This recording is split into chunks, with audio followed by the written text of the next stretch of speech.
Hi, I'm Mark Moreland, owner of Body Outfitters, and I'm here to teach you how to lunge or split squat correctly, especially for beginners, but anybody who's experiencing knee pain during a split squat or a lunge, or people that want to learn and maybe improve their technique a little bit. Some people hear the word lunge and even the word I don't like, because split squat, or the word lunge, has a forward connotation to it, to lunge forward. Sure, you can lunge to the side, but just the idea of a forward movement, when actually a split squat is a better description of it. Because if you were to turn sideways, I'm going to show you a demo like my first image was of what a split squat or lunge looks like. It is separate feet, a very vertical front leg, a support back leg, and then varying torso position relative to what you're trying to work, but we're going to keep it basic. When this movement is moving, it is actually a down and up movement, not a forward and back movement where people get their knees involved. So let me get into the details. Let me build you up from scratch. Okay, first thing we're going to do is we got to get into a good position, and then we'll show control, and then we can worry about loading or actually adding intensity or weight resistance to it. So static position. Looking at me from the side, you've already seen that. We take a confident step forward, but leave our head step backwards, leave our head forward so that we can adjust. Now we're not set up yet. I have a broad stance. I have my front leg pretty vertical, right? And then the next move is for me to posture up. Now for some people, if you're not controlling your back, you need to do a plank, or literally take your belt buckle and tuck it forward, and come in this way, tuck it forward. Now I call it a level 1 plank because it's not aggressive, but you have to, in a split squat, have your core engaged, or else you're going to get in this position where you have an aggressive lumbar arch and you're actually missing out on power, missing out on work, not really compromising your back if you don't have weight up here, but it's just not an ideal position. So if I were to set you up from scratch, I'm going to have you step. I'm going to have you put some weight on your front foot, about 60-40, posture up, a level 1 plank, and then hold it. Now you'll know you're doing that kind of level plank because you'll feel a little tension in that back quad as soon as you apply that pressure. And again, first thing I do is look for, are you in an optimal position? If I turn this sideways, here are some other things I'm looking for. I'm looking for, are your feet in their own lane? So if I were to step back, can you still see my shoe back there? Or am I on a tightrope? Okay, a tightrope is hard to hold and doesn't respect your hips. The other part is, what are the knees doing? If your front knee is in, I guarantee your back knee is in as well. Why? For counterbalance. So we have to get a nice flat foot, feel our toes on the front foot, and have a lot of pressure on the whole front foot in order to stack this up. Okay, so let's start over, talk about that. I'm going to switch legs. Let me leave that leg forward for you. Step, step, okay? I've got my posture up. I haven't applied the load yet. I'm going to tuck. I'm going to drop about halfway down, hold.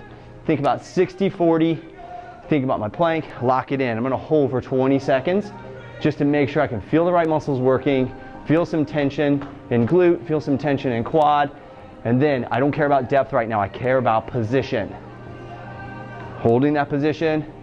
Good. I don't know if that was 20 seconds or not. I'm a terrible counter. Switch. Boom, boom. Good. Set it up. Posture, tuck, a little bit of load, 60-40, tension, tension, got it all put into place. Good. Now, once we have position, now we're talking about movement. If we have position, then we can show control. So, switch your feet, step back, step forward. Got everything done. I'm going to drop into that static position. Now I'm going to move it. And like you have a ruler under your knee, I'm going to build this so that it's down and up. If I see people starting to go forward and back, I'm going to fix that. I'm going to have them posture up and drop and go straight up, straight down until they're able to collect a confident range of motion. No rules that you have to touch the floor. Go ahead and try the other side. Boom, boom. Found the stick there. Posture, tuck, drop, hold. Then we move. 2, 3. Again, you have a good view of your leg. You should have your knee over your heel, not collapsing inward. I've got the control. Now I can move on to the next level. So what I like to do is you can load that now. If you have position, you have control, you can get a weight. You can get 2 weights. Start with 2 legs or 2 weights if you want to. Small weights, big weights, I would recommend small. Or you do one weight here. Again, in a goblet, what we call goblet position. Some people would call it sandwich position because it looks like you're gonna bite a sandwich.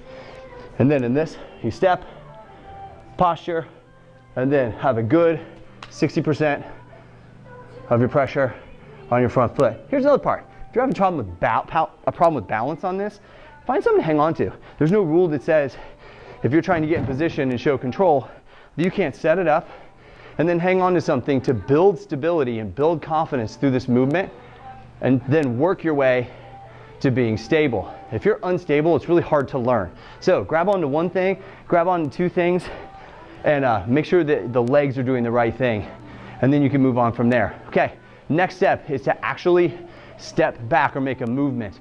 You might have seen this in one of the other videos I did, where we try to keep our center of gravity or our head over our front shoe. We're gonna take a big confident step backwards. It's not a maximum step, it's a confident step. And again, trying to keep our head fairly over the front foot and then return. Again, you need to hang on to something, drop, step.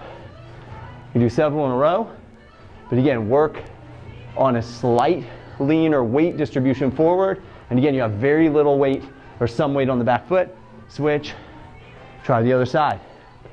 This is one of my favorite knee-friendly, but really hard on your rear end. So you're trying to work on your glute strength or shape and appearance. That's a really good one, especially if you load it. I'm gonna grab my weights and show you how weights, once you show position, control, and you wanna load that one, where they can go. Hold them by your side. And if I turn sideways, I'm gonna keep the weights close to being over or lined up with my front shoe. Why? It's where my center of gravity is. If you take 15-pound weights and put them up here, this is twice as heavy. Why? The weights on top are starting to pull you forward when you step, so you actually have a harder pull on the leg work. It's really hard on your stability, and it is a big progression to take the same weights that you had down and then put them up here. But a really great workout, even if they're little, 5s, 10s, or up to 15s or bigger than that. Now, let's get to the lunge variation. Now that I can do that confidently, now that I can do a loaded, confident set of 10 on both sides with step back lunges or step back split squats, now I'm gonna talk about actually moving the system or walking with it, okay? The problem is when you're walking forward, again, people will land, step, their knee will go past their toe, their front heel comes up, the system's compromised, there's shear load on the knee. Body weight, if you're strong, not a problem. Beginners, not a good practice, and can be painful and start causing your body to steer work away from that and create a pretty ugly compensation. So what do we do instead? I like to pretend that I'm stepping over something, and then I'm gonna make this that down and up version instead of that forward and back version. So pretend I have a stick or a log in front of me, step over, and then step through. Again, if I'm gonna do 2 steps in a row, I'm gonna go over, land, turn that into split squat, land, turn that into split squat. Now for my spacing, I probably stepped a little shallow. If I stay in the frame, take a regular step for me, step over, I'm gonna drop into that good position, my foot's a little bit forward, step over, drop into position. But you could walk like that confidently, keeping your foot glued to the ground, put the work where it's supposed to be instead of where it's not supposed to be, get really good work. So that's your walking lunge. Love teaching people how to split squat. Review this. Make sure it's clean. Make sure you can do it position first. You can control the position before you load the position. And honestly, it's such a versatile workout exercise because you can do it anywhere. You can do a body weight. You can do a lot of reps, a few reps, heavy reps, high reps, low reps. Super versatile and a really functional lifestyle movement that'll match you a lot of ways. So it's an honor to teach you.